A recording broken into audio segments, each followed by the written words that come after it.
అందరికీ నమస్కారం. గ్రీక్ వీరుడు కాపీ కూడా వచ్చేసింది. ఇంకొక 48 అవర్స్‌లో రిలీజ్ కూడా రెడీ అయిపోతుంది. సినిమా ఒక మంచి హోల్సమ్ ఎంటర్‌టైనర్ అండి. బేసిక్‌గా ఇందులో రిలేషన్‌షిప్స్ గురించి డిస్కస్ చేయడం జరిగింది. మనందరికీ తెలిసిన నాగార్జున గారి లుక్ ఎంత హైలైట్‌గా వచ్చింది. ఆడియో కూడా చాలా పాజిటివ్‌గా ఉంది. అలాగే సినిమా కూడా అందరూ ఆదరిస్తారని ఆశిస్తున్నాను. నేను ఈ వేదికని మెయిన్ నా టెక్నీషియన్స్ వాళ్ళందరికీ నాకు థ్యాంక్స్ చెప్పడానికి అవకాశం వచ్చిందని ఫీల్ అవుతున్నాను. First my writers Hari, MSR అని వాళ్ళిద్దరు స్క్రీన్ ప్లే రాశారు. అలాగే ప్రవీణ్ వర్మ ఫస్ట్ టైం కో డైలాగ్ రైటర్గా నాతో పాటు రాస్తున్నారు.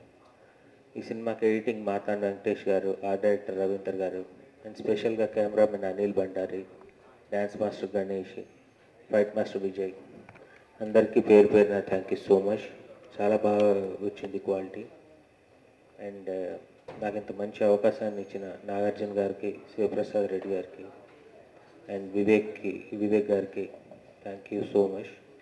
ఈ సినిమాలో చూశాక ఇంకా అంతకంటే చాలా హైలైట్ అయ్యే అంశాల్లో బ్రహ్మానందం గారు అండ్ ఎంఎస్ నారాయణ గారి కామెడీ కూడా అని నాకు నమ్మకం ఉంది. నా అన్ని సినిమాల కంటే ఎక్కువ ఎంటర్టైన్మెంట్కి స్కోప్ దొరికిన సబ్జెక్ట్ ఇది. సో డెఫినెట్గా మీ అందరికీ నచ్చుతుందని అనుకుంటున్నాను.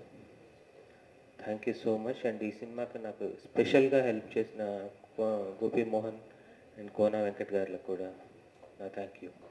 అదే నాకు నిన్ననే తెలిసింది 100 Years ఆఫ్ ఇండియన్ సినిమా రోజు రిలీజ్ అవుతుందని. అంటే ఒక రకమైన ఆనందంగా ఉంది, చాలా హ్యాపీగా ఉంది.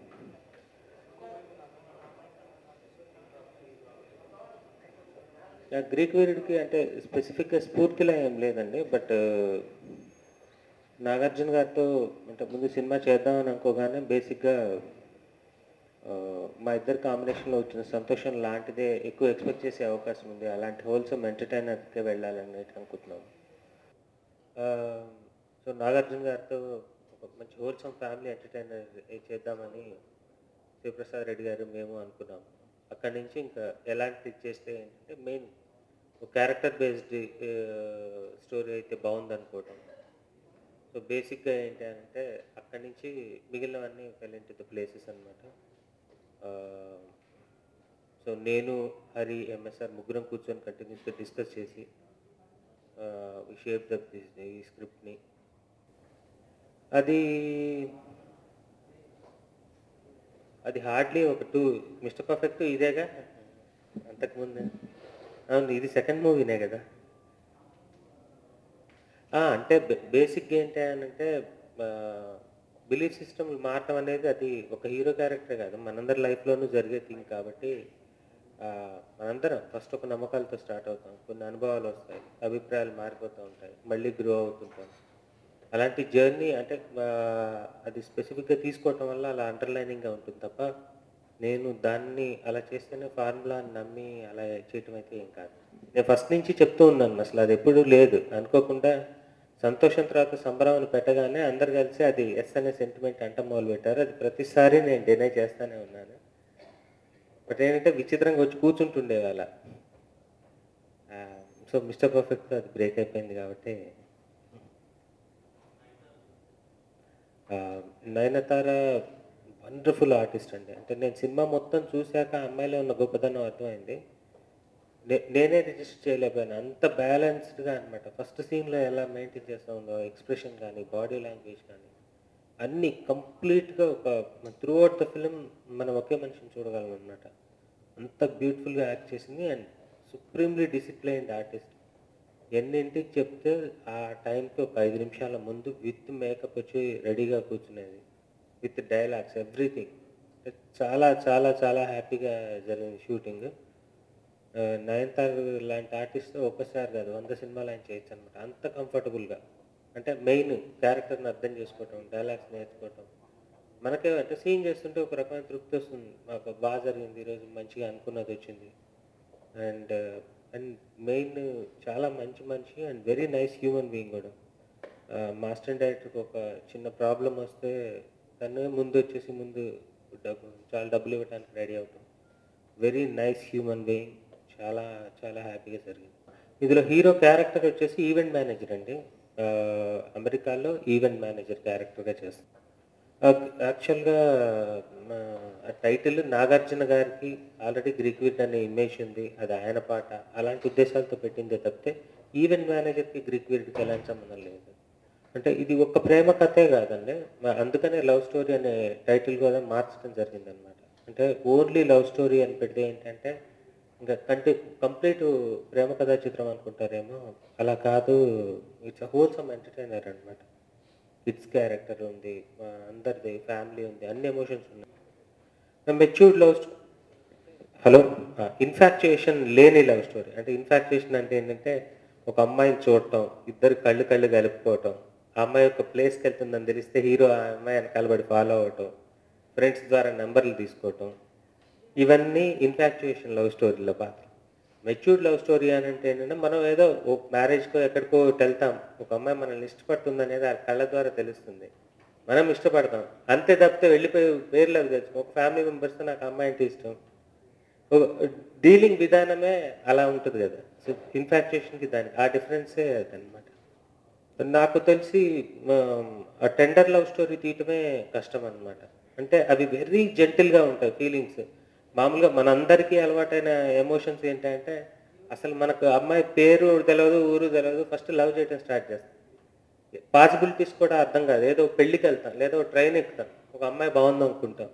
కంటిన్యూస్‌గా చూస్తుంటాం. వాళ్ళు అయితో ఇంటరాక్ట్ అవుతాం. దిగితే మళ్ళీ ఎక్కడ దిగుతుందో కూడా తెలీదు. బట్ అంత కన్‌ఫ్యూజన్ ఉన్న బ్రెయిన్‌లోంచి టెండర్ లవ్ అనేది స్టార్ట్ అవుతది. ఇక్కడ ఇంతమందితో కూర్చొని ఉంటాం. ఆ అమ్మాయి 3కి ఎక్కడో బస్ స్టాప్‌కి వస్తుందనగానే నెమ్మదిగా ఎస్కేప్ అయిపోయి ఎళ్లి అక్కడ కూర్చుంటాం. జస్ట్ ఒక అమ్మాయిని ఫాలో అవుతూ ఉంటాము. ఆ అమ్మాయి ఇంట్లోకెళ్తూ జస్ట్ వెనక్కి తిరిగి ఒక చిన్న చూపు చూసో నవ్వు నవ్వి వెళ్ళిపోతది. దానికోసం మొత్తం డే అంతా స్పెండ్ చేస్తుంది. ఇవన్నీ మనం క్రాస్ అయ్యి వచ్చినవే. అది టఫ్ తీయటం. బ్రహ్మానందం గారు ఏంటంటే ఇందులో ఒక డాక్టర్ క్యారెక్టర్ ప్లే చేస్తున్నారు. సెకండ్ హాఫ్‌లో ఏంటంటే ఒక హీరో, హీరోయిన్‌తో పాటు టిల్ టు ద క్లైమాక్స్ వరకు ఆల్మోస్ట్ ట్రావెల్ చేయాల్సిన అవసరం ఉంటుంది. సో, అందులోంచి జరిగిన ఎంటర్‌టైనింగ్ ఎపిసోడ్స్ అలా ఉంటుందన్నమాట. బ్రహ్మానందం గారు ఇందులో బాగా ఈగోయిస్ట్‌గా బిహేవ్ చేసే క్యారెక్టర్ ఉంది. అది హీరోని కూడా ఇబ్బంది పెడదామని చూస్తుంటాడు. హీరో ఏమో ఎదిరించలేని పరిస్థితి ఉంటుంది. సో, దాని మీదే ఎక్కువ ఎంటర్‌టైన్‌మెంట్ ఫార్మ్ అయిందన్నమాట. ఇట్స్ ఎ హోల్‌సమ్ ఎంటర్‌టైనర్ అండి. We cannot say rom com or drama or anything.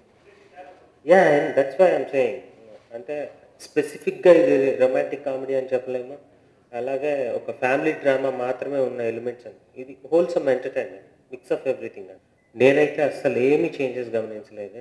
ఆహ్, అసలు అంటే నాకు సినిమాకి నేను ఫస్ట్ ఫిల్మ్ డైరెక్టర్‌గా బై ద టైమే ఆయన పెద్ద పెద్ద వాళ్ళతో చేస్తున్నాడు. మణిరత్నం అయితే, రామ్ గోపాల్ వర్మ, మణిరత్నం, రామ్ గోపాల్ వర్మ గారు, మహేష్ భట్, రాఘవేంద్రరావు గారు, దాసరి గారు ఇంత పెద్ద పెద్ద వాళ్ళతో చేసి ఫస్ట్ ఫిల్మ్ డైరెక్టర్‌ని ఒక్క క్షణం కూడా నేను నన్నాయన బాగా చూసుకోవటమే తప్పితే నేనెక్కడ ఇబ్బంది పడ్డది లేదు. సంతోషంకే.